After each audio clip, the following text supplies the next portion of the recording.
and our Vice Chancellor, Honorable Dr. Vipra Pal sir, who has taken me to this university for not for only today's lecture, for many other development works. So today, the National Energy Conservation Day is celebrated all over the India, and as Dr. Ruth Rameshwar, who is an energy expert, not only nationally but internationally, he is recognized person in energy field. So many things about energy conservation has been already told by earlier speaker in energy security in our country. So we will discuss this topic. So, आगे करने के लिए कोई presenter कोशिश करते हैं कि energy security क्या होती है, और उसके पहले हम ये भी समझने की कोशिश करते हैं सिक्योरिटी क्या होती है। तो सिक्योरिटी का मतलब सब लोग समझते हैं, सिक्योरिटी यानी सुरक्षा से संबंधित है। Although safety and security are a slight different version, but in general sense we consider safety and security are the same things. तो हम कहते हैं भाई वहां मत जाना, वहां सिक्योरिटी नहीं है, और यहाँ पर सिक्योरिटी नहीं है, ऐसा बोलते हैं। तो सिक्योरिटी का इन जनरल टर्म हम अर्थ सुरक्षा से लेते हैं।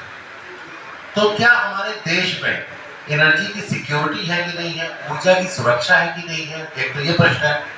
और दूसरा ये सवाल आता है कि एनर्जी सिक्योरिटी का मतलब क्या है। तो एनर्जी सिक्योरिटी की बहुत सारी डेफिनेशंस अवेलेबल हैं, और इसमें जो यूनाइटेड नेशन ने जो डेफिनेशन दी है एनर्जी सिक्योरिटी की, वो ऐसी है कि continuous availability of energy in valid forms in sufficient quantity and affordable price. तो यहाँ ये बताया गया है कि एनर्जी सिक्योरिटी के 3 एलिमेंट्स हैं। पहला तो लगातार बाधा रहित सतत ऊर्जा की आपूर्ति होती है, ऊर्जा कंटिन्यूअस 24/7 सबको ऊर्जा मिलती रहे, continuous availability of energy in different forms. फिर सफिशिएंट क्वांटिटी में मिले, ऊर्जा मिल तो रही है सबको, लेकिन पर्याप्त मात्रा में सबको ऊर्जा मिले, सफिशिएंट क्वांटिटी में मिले, तो ये उसका सेकंड एलिमेंट है। और थर्ड, अफोर्डेबल प्राइस पर, जिस प्राइस पर हम अफोर्ड कर सकते हैं ऊर्जा को खरीदना, उस प्राइस पर हमको मिले। बहुत महंगी ऊर्जा ना मिले, ऊर्जा मिल तो रही है 24 घंटे 7 दिन लगातार ऊर्जा मिल रही है, मगर उसकी कीमत इतनी ज्यादा है कि आम जनता उसको खरीद नहीं सकती, तो वो एनर्जी सिक्योरिटी नहीं कहलाएगी। तो एनर्जी सिक्योरिटी के 3 एलिमेंट में सफिशिएंट क्वांटिटी भी है और अफोर्डेबल प्राइस भी है। तो हम यहाँ पर देखते हैं एनर्जी सिक्योरिटी 2 चीजों से मिलकर बनी है, इकोनॉमिक सिक्योरिटी और फिजिकल सिक्योरिटी। तो देश की जो आर्थिक सुरक्षा है और देश की जो भौतिक सुरक्षा है, जब हम इन दोनों को ऐड करते हैं, जोड़ देते हैं, तो एनर्जी सिक्योरिटी बनती है। तो देश की जो 3 सुरक्षाएं मुख्य हैं, एक तो है देश की आर्थिक सुरक्षा इकोनॉमिक सिक्योरिटी, और दूसरा है नेशनल सिक्योरिटी, और तीसरा है पर्यावरण यानी एनवायरमेंट सिक्योरिटी। इन तीनों में जो कॉमन और मोस्ट इंपॉर्टेंट एलिमेंट है वो है एनर्जी सिक्योरिटी।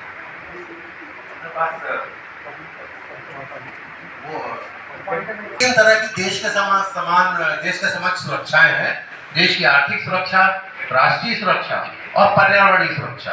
इन तीनों सुरक्षाओं में जो कॉमन तत्व है, कॉमन एलिमेंट है, वो एनर्जी सिक्योरिटी है। यानी एनर्जी सिक्योरिटी इतना इंपॉर्टेंट है कि ये आर्थिक सुरक्षा का भी हिस्सा है, नेशनल सिक्योरिटी का भी हिस्सा है, और इन्वायरमेंटल सिक्योरिटी का भी हिस्सा है। तीनों सुरक्षाएं जब मिलती है तो वो जो कॉमन इंपॉर्टेंट पार्ट है वो है एनर्जी सिक्योरिटी। तो एनर्जी सिक्योरिटी को मेजर करने का, इसको नापने का कोई तरीका होना चाहिए। तो हम कैसे नापें कि कोई देश एनर्जी सिक्योर है कि नहीं है? तो उसके लिए कुछ मैथमेटिकल इंडेक्स बनाया गया है, जिसको हम एनर्जी सिक्योरिटी इंडेक्स कहते हैं।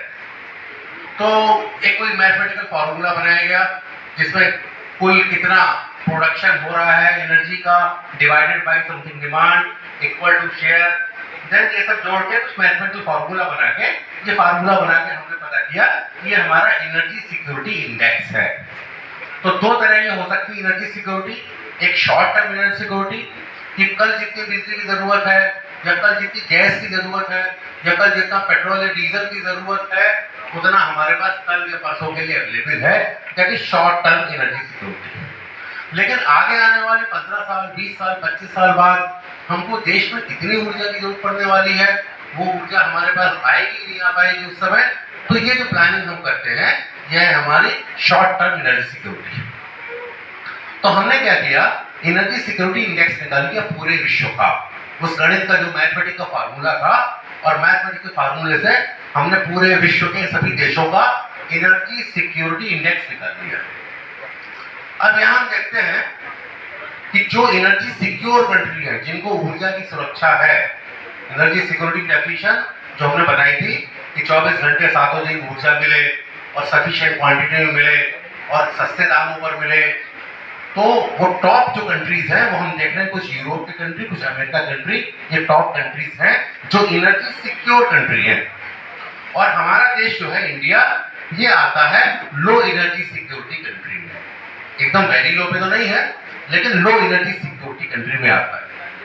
तो नेक्स्ट, इससे ये पता चलता है कि हमारा देश जो है वो ऊर्जा के माध्यम से देखें तो एनर्जी सिक्योर कंट्री नहीं है। तो एनर्जी सिक्योरिटी में एक तो हो गया अवेलेबिलिटी, अवेलेबिलिटी में बहुत सारी चीजें आती हैं कि ग्रिड पे कितना पावर अवेलेबल है, रिन्यूएबल एनर्जी कितनी हमारे पास उपलब्ध है, फॉसिल फ्यूल का सपोर्ट सिस्टम क्या है, देन यूटिलिटी, इसमें आता है रिलायबिलिटी, एफिशिएंसी, सोशल एक्सेप्टेबिलिटी, हम कितना एनर्जी एक्सेस कर पाते हैं, उसकी क्या कॉस्ट है, हर व्यक्ति को मिल पा रही है कि नहीं, और स्टेबिलिटी, ये चार फैक्टर हैं जो एनर्जी सिक्योरिटी को डिफाइन करते हैं। तो एलिमेंट्स ऑफ एनर्जी सिक्योरिटी हम देखेंगे। एनर्जी सिक्योरिटी के तीन एलिमेंट है, एनर्जी स्वयं, क्योंकि एनर्जी मिक्स, एनर्जी इंफ्रास्ट्रक्चर ये हमको प्रोवाइड करना है, देन इकोनॉमिकल, और हमारी नेशनल पॉलिसी, हमारी पब्लिक पॉलिसी क्या है, हमारी सिक्योरिटी पर। अब हम अपने मूल सवाल पे आते हैं, क्या हमारा देश एनर्जी सिक्योर कंट्री है अथवा नहीं? तो इसका उत्तर है नो। एक तो हमने इंडेक्स के रूप में साबित किया, जो हमने एनर्जी सिक्योरिटी इंडेक्स निकाला था, उस इंडेक्स से भी पता चलता है कि हमारी कंट्री लो एनर्जी सिक्योरिटी में आती है। और हम ये जानते भी हैं कि आज हमारे देश में बहुत सारे गांव हैं, उन गांव में बहुत सारे घर ऐसे हैं जहां आज तक बिजली कनेक्शन नहीं हो पाया है। अभी ऑल इंडिया एवरेज देखें तो रूरल इलेक्ट्रिफिकेशन में कुछ 94% तक हम इलेक्ट्रीफाइड कर पाए हैं, अभी 6%, ये बहुत लार्ज नंबर ऑफ विलेजेस है, करीब 25,000 गांव ऐसे हैं जहां बिजली अभी नहीं पहुंची है, और उनमें से भी जिन गांवों में बिजली पहुंची भी है, उनमें बहुत सारे ऐसे मजरे टोले ऐसे घर हैं जहां बिजली अभी नहीं पहुंच पाई है। तो हर व्यक्ति को 100% पर्सन्स को इलेक्ट्रिसिटी का एक्सेस आज भी अपने कंट्री में नहीं है। पावर कट्स होते रहते हैं। तो यहाँ पर तीन की इश्यूज हैं। पहला, अनविलिंग टू पे द प्राइस ऑफ एनर्जी। कुछ स्थानों पर गरीबी बहुत ज्यादा है, और एक गरीब व्यक्ति जो है वो बिजली का या गैस का या ऊर्जा के कौन साधन है उसका पैसा पे करने में असफल रहता है, अनविलिंग टू पे द प्राइस ऑफ इलेक्ट्रिसिटी। कुछ हमारे एडमिनिस्ट्रेटिव और टेक्निकल लॉसेस होते हैं एनर्जी के, और कुछ आजकल चला है पॉलिटिकल स्टबॉर्ननेस टू मेंटेन सब्सिडीज।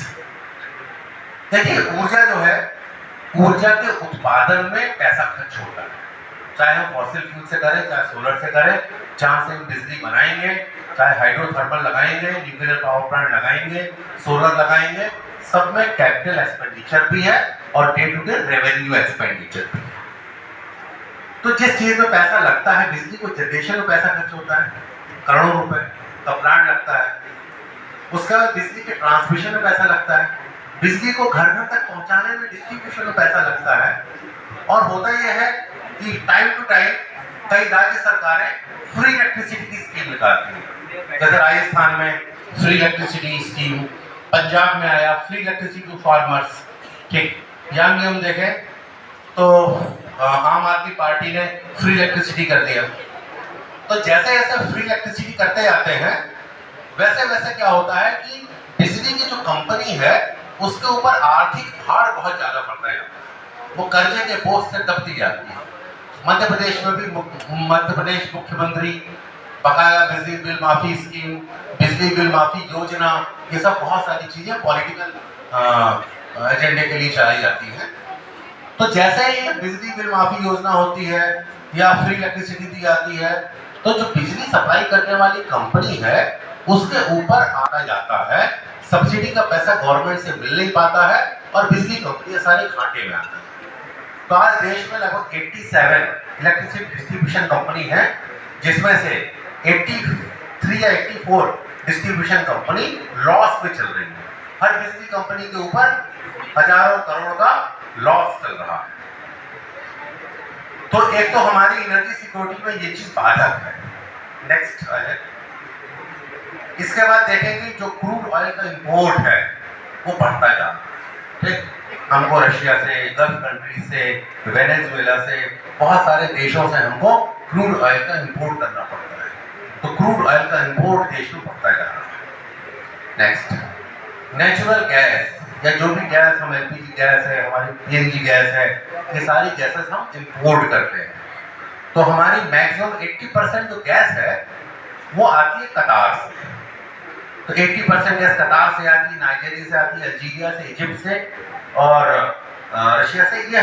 ये टॉप 5 कंट्रीज है जहां से हम गैस इंपोर्ट करते हैं। तो गैस भी हमारे देश में नहीं है, गैस उत्पादन में भी नहीं है, डीजल पेट्रोल का उत्पादन भी हमारे देश में सफिशिएंट नहीं है, उसी तरह गैस भी हमारे देश में सफिशिएंट उत्पादन नहीं है, सब हमको इंपोर्ट करना पड़ता है। और जब इसकी डिमांड बढ़ती है, इंपोर्ट करते हैं, तो ये पैसा हमको फॉरेन करेंसी में पे करना पड़ता है। तो ऐसी हालत में देश की जो अर्थव्यवस्था है, जिसके ऊपर हमको सारा पेमेंट डॉलर्स में या पॉन्ड्स में या यूरो में करना पड़ता है, तो विदेशी मुद्रा का भंडार हमारा खत्म हो जाता है जब हम क्रूड ऑयल, नेचुरल गैस का पेट्रोल करते हैं। जैसा बताया, a large population of the country is still using kerosene for light। अभी बहुत सारे घरों में बिजली नहीं पहुंच पाई है जहां लोग केरोसिन का यूज करते हैं अपने पढ़ने लिखने, खाना बनाने के लिए। थर्मल और हाइड्रो पावर हम जानते हैं कि जो कोल का स्टॉक है वो हमेशा आजीवन नहीं रहने वाला। आगे आने वाले 50 साल के अंदर अंदर जितना भी कोयला है देश में सब खत्म होने वाला है। तो हम थर्मल पावर अब बहुत ज्यादा दिन नहीं चला सकते, इसीलिए हम थर्मल प्रोडक्शन कम करते हुए रिन्यूएबल की तरफ ज्यादा जा रहे हैं। हाइड्रो पावर, जो बड़े बड़े हाइड्रो पावर प्लांट होते हैं, उनमें क्या होता है कि पूरा इकोलॉजिकल डिस्टर्बेंस होता है, इन्वायरमेंटल डिस्टर्बेंस होता है। जब हम कहीं डैम बनाते हैं, बहुत सारे गांव डैम में डूब जाते हैं, बहुत सारा पर्यावरण हमारा नष्ट होता है और भूकंप आने का खतरा भी बढ़ता है उन जगहों पर। तो हम थर्मल और हाइड्रो पावर बहुत ज्यादा नहीं बना सकते, ये जितने बन गए उतने सफिशिएंट। एक चीज और है, हमारे देश में ऊर्जा का अपव्यय, ऊर्जा का वेस्टेज बहुत ज्यादा है। एक चीज कही जाती है, इंडिया में हाई एनर्जी इंटेंसिटी इंडस्ट्री है, एनर्जी इंटेंसिटी। तो इसको हम समझ लें कि जैसे मान लो कोई कंपनी है, वो एक पेन बनाती है, तो इस पेन को बनाने में 5 रुपए का पेन आता है, तो 5 रुपए को पेन को बनाने में मान लीजिए 50 पैसे की बिजली खर्च हुई होगी प्रति पेन।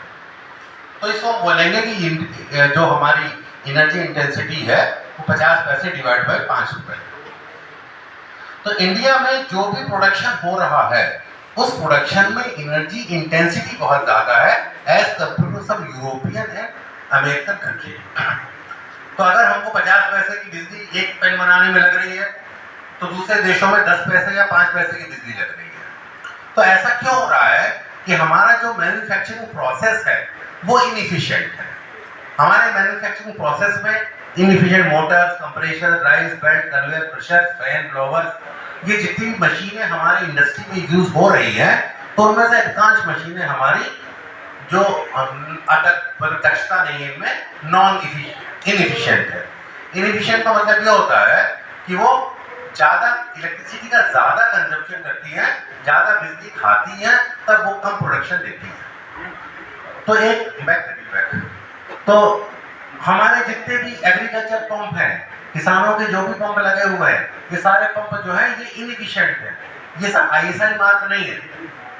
तो जैसा आप जानते हैं कि जो आईएसआई मार्क का मोटर रहेगा या पंप रहेगा, उससे बिजली की खपत कम हो, और जो लोकल में कि चाइना में इस तरह के मोटर्स रहेंगी वो इनएफिशिएंट रहेंगी। भले ही उनकी कॉस्ट कम होगी लेकिन उनमें बिजली की कंजम्पशन बहुत ज़्यादा होगा। तो आप ऐसा समझ लें कि अगर हमारे देश में लगभग 5 करोड़ के आसपास पंप हैं, और ये गवर्नमेंट का डाटा है कि 5 करोड़ पंप में से 90% पंप इनएफिशिएंट है, यानी नॉन आईएसआई के हैं, और ये बहुत ज़्यादा एनर्जी कंजम्पशन कर रहे हैं। Next slide. अब यहाँ देखें पावर डिस्ट्रीब्यूशन में क्या क्या लॉस है। मान लीजिए ये बालाघाट जिला है, बालाघाट जिले को जितनी बिजली मिली उतनी बिजली का कुछ बिल नहीं बन पाया, पूरी बिजली का बिल नहीं बन पाया, क्योंकि कुछ बिजली हमारे टेक्निकल सिस्टम में, कुछ कंडक्टर में, कुछ ट्रांसफार्मर में कुछ बिजली लॉस हो गई। तो जितनी बिजली आपके जिले को मिली उतना पूरे का बिल बना नहीं। अब जितने का बिल बना, ठीक, तो इसको हम कहते हैं बिलिंग एफिशिएंसी। मान लीजिए 100 बिजली मिली और 80 का हम बिल बना पाए, तो 80% हमारा बिलिंग एफिशिएंसी है, 20% डिस्ट्रीब्यूशन लॉस है। जितने का हमने बिल बांट दिया, 100% पैसा नहीं आया बिल का, तो यहाँ पर हम कहेंगे ये हमारा रेवेन्यू लॉस है या कलेक्शन का लॉस है। मान लीजिए पूरे शहर में जितने बिल बांटे गए, 20 लाख रुपए के बिल बांटे गए किसी महीने में, और पैसा मान लीजिए 15 लाख आया, 5 लाख नहीं आया, तो वो भी एक बिजली कंपनी का लॉस हो गया। इसको हम बोलते हैं ATNC loss, aggregate technical and commercial loss. Aggregate technical and commercial loss, तो डिस्ट्रीब्यूशन लॉस और कलेक्शन लॉस जो बिजली में हो रहा है, इन दोनों को कंबाइंड हम मिलाते हैं तो आता है ATNC loss, aggregate technical and commercial loss. तो टेक्निकल लॉस के कारण क्या है कि लाइन है, बिजली की लाइन है, वो लॉन्ग लेंथ है। तो जैसा आप जानते हैं बिजली लॉन्ग होगी तो उसका रेजिस्टेंस बढ़ेगा।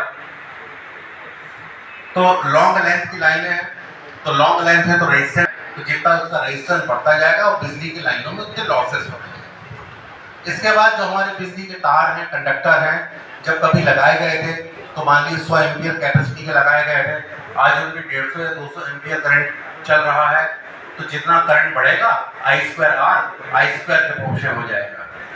तो ओवरलोडिंग ऑफ कंडक्टर, इसी तरह ट्रांसफार्मर की ओवरलोडिंग, इसी तरह ट्रांसफार्मर की फिक्स लॉस है, लोड की अनबैलेंसिंग है, स्पार्किंग वगैरह, लूज कनेक्शन से होने वाले लॉसेस हैं।